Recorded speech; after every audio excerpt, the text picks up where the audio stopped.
For over a century, the power of a fashion house has lived right here, in the meticulous, physical architecture of the atelier.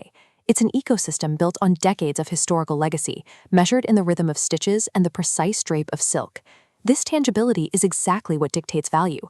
When you buy a piece of haute couture, you are paying for an object whose physical rarity and verifiable craftsmanship are impossible to perfectly duplicate. But consumer identity is actively moving away from physical spaces. Audiences are increasingly outfitting themselves and socializing in virtual environments, and that migration strips away a luxury brand's primary defense mechanism. When the physical garment disappears, fashion houses are suddenly forced to protect their identity and prestige in a space where material craftsmanship simply doesn't exist. By its very design, the internet is an engine of infinite, costless reproduction. Once an asset is digitized, copying it takes zero effort and zero material. For legacy fashion, this architecture is an immediate threat.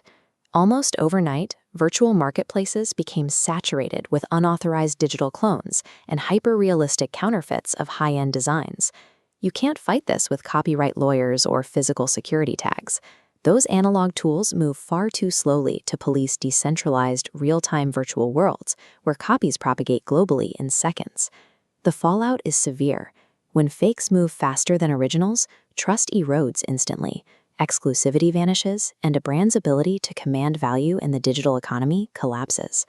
Unchecked counterfeiting erodes the foundational right of a fashion house to curate its own image. If the house cannot stop the clones, the brand narrative is written by whoever copies the data first. The response from the industry requires a completely new strategy. Instead of treating virtual garments as mere image files, brands are rebuilding them as secure, sovereign assets. They create a digital twin, a dedicated AI trained extensively on the house's historical archives. It absorbs every sketch, fabric swatch, and color palette into a permanent record. As a silent creative director, it generates countless mathematically precise digital garments without human bottlenecks. This rapid iteration allows a fashion house to outpace the sheer volume of digital impersonators, all while ensuring that every new piece remains strictly tied to the brand's aesthetic DNA. Security is achieved by treating a digital dress as executable code rather than a static arrangement of pixels.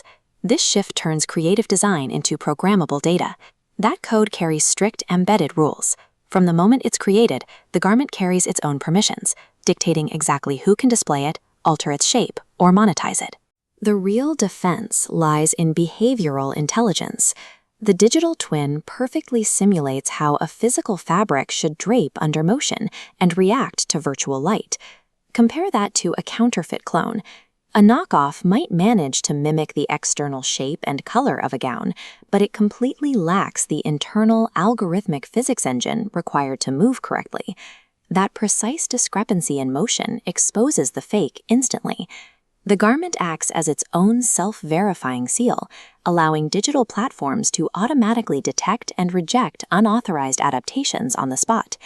Security is no longer an afterthought enforced by third parties. It is woven directly into the digital threads of the garment from its very inception.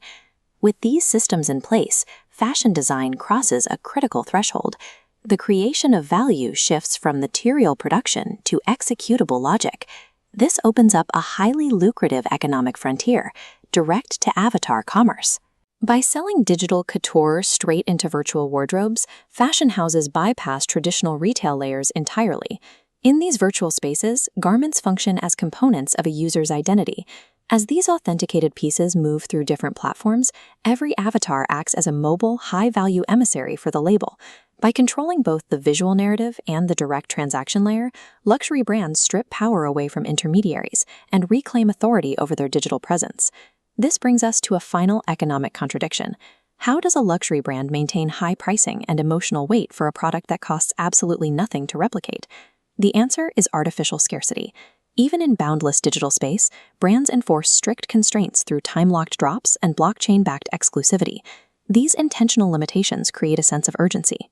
It perfectly mirrors the mechanics of physical luxury, transforming infinite reproducibility into controlled rarity. In an environment where copying is effortless, it turns out that perception, driven by verifiable scarcity, is what actually governs consumer desire. The combination of AI digital twins and programmable code creates a self-policing architecture. For fashion houses, this system protects heritage and secures the right to self-representation in the virtual age.